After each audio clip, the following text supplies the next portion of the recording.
Every season, clubs from as far down the football pyramid as non-league county divisions throw their hat in the ring for a chance to be crowned England's finest under-18 side.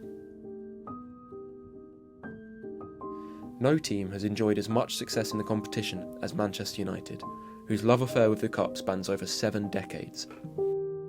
In 1953, the Red Devils would win the inaugural edition of the Youth Cup, as well as the 4 that followed, a run that continues to shape the culture and values of Manchester United to this day.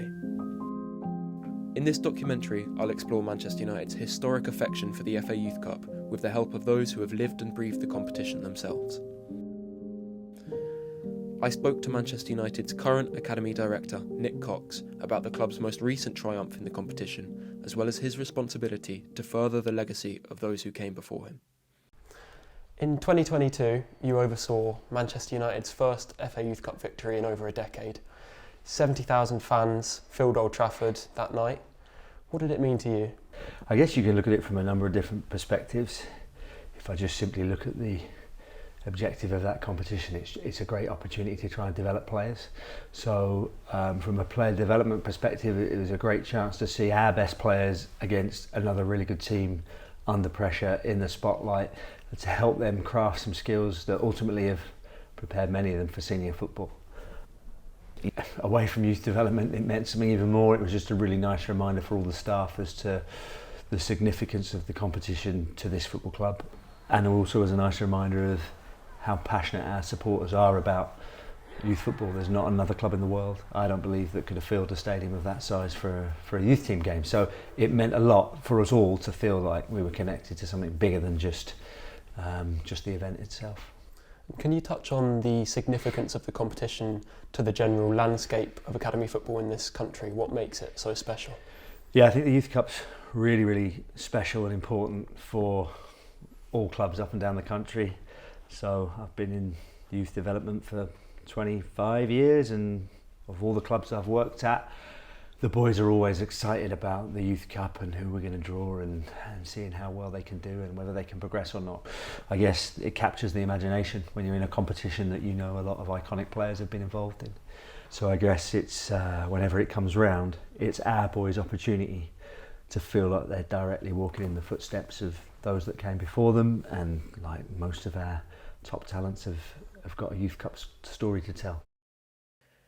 I wanted to hear firsthand from someone who understands the responsibility of representing United in the Youth Cup, and so who better to speak to than a club legend and graduate of the iconic FA Youth Cup winning class of '92.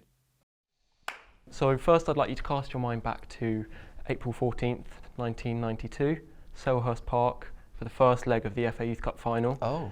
You captained the side that day. What do you remember about it? Wow. Do you know something? It's interesting that I've never been really taken back to that game. I mean, it was an amazing time because we were on the crest of a wave, basically, sort of getting to the Youth Cup final. This was the first leg. The second leg, obviously, was at Old Trafford in front of 15,000 people. It was one of the best, probably, moments of our young careers at that time. But it was a big moment for us because it was the first time that United had reached a Youth Cup final for many years.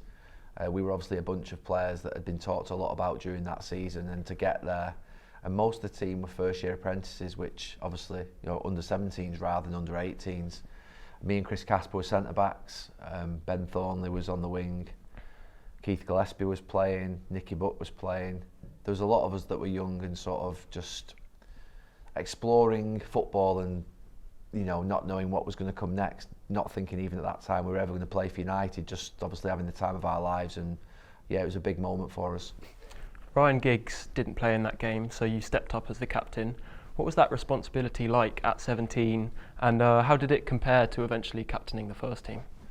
I mean, captaining the youth team was a great honour because Eric Harrison, who was my youth team coach, probably one of the biggest influences in my life, along with my dad and Sir Alex Ferguson. I feel like he's the first person that ever believed in me as a leader, first person that ever made me captain, first person that ever made me foreman, which was the role that you got given in the training ground, where when I was 18, all the jobs that we had to do, which was essentially clean the dressing room, clean the boots, make sure all the baths and showers and toilets were all cleaned. We did all that in That was our job as apprentices. I used to have to go and check all the jobs were done, and then go up and see him and say, Eric, the jobs are done, and he'd go around and check everywhere, and if things weren't done, it was my fault. So it was a real position of sort of leadership at that time. So he's the first time I ever felt like I was someone that could be trusted as a leader, as someone who could organise, you know, not just a defence obviously at that time, which I was playing in the first team, but then obviously when I go on to captain the first team at United, it all started with Eric Harrison and around that time. What was the kind of general perception of the Youth Cup at that point? Was it drilled into you that maybe this one was more important, more special than the other competitions? Oh, without a shadow of a doubt. The Youth Cup was everything. And why was that? The Busby Babes. The competition started in the early 50s and we won it the first 5 times. So that's really important, particularly because of what Jimmy Murphy went on to do for the club and for what that group of players went to go on to do for the club. So that group of players ultimately, some were sadly lost in Munich, some of them were actually the kids that had to keep the club going after Munich. Jimmy Murphy himself obviously kept the club going. So there's that real synergy with a focal point in the club's history, which has shaped how the club behaves today. It gives me goosebumps because they're the sort of, if you like, they're our pioneers, they're our sort of, if you like, our heroes, the ones that we look up to, the one that set the club's values and the club's principles. With Sir Matt Busby all those sort of years ago, and it was embedded into us that this was of significant importance. There's no doubt that that's a similar way that Mainu and Garnacho would have felt coming through with a similar trajectory as yourself. Do you think it's too early to draw comparisons between your class of 92 side and maybe the players that are coming up now? No, I mean, I'm incredibly proud every time the club produce a young player. I get a warmth from it. I mean, Kobe Mainu played last year in those early games at Anfield, at St James's Park and at Goodison, and you just took, he's a baby. I mean, he's a baby. I mean, simple as that, you know what I mean? He's 18 years of age and he's playing for England and he's a kid.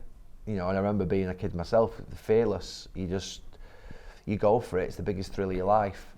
But you do feel a great pride, and the club have still, even in the last 10, 12 years, through difficult times, produced still young players from the academy to go into the first team. We are all aware of the importance of our roles, that we're custodians of some work that ultimately, not just Jimmy Murphy, but many great youth developers before him and after him have kind of protected over many years. And it's an inspiration, like it really is inspirational, and there's quite a story that we can use to help our players feel a real sense of connection and belonging and responsibility to protect our heritage. But it's also important that we don't let that tip into an unhealthy pressure. And probably our greatest pressure is to make sure that, you know, in the future, the academy is still healthy and is still developing amazing young people and is still supporting a winning first team. With the club in a transitional period at the moment, from new ownership to new facilities and personnel, what do you envisage for the future of youth integration at the club? I mean, when I say it's a must, it's beyond any owners. It's illegal. It's a criminal. You're right. It would be a criminal offence to change the philosophy of Manchester United around young players and playing and giving opportunities to young players and pathways to young players. Ineos are not going to change that. They're fully aware of the club's history, traditions and what the club stands for. I think you've got some senior people at the club who really love and understand youth development, and I think that there is a real desire to make sure that the whole club is aligned, and a really aligned club gives young people a great opportunity to thrive and to take the opportunities that might come their way.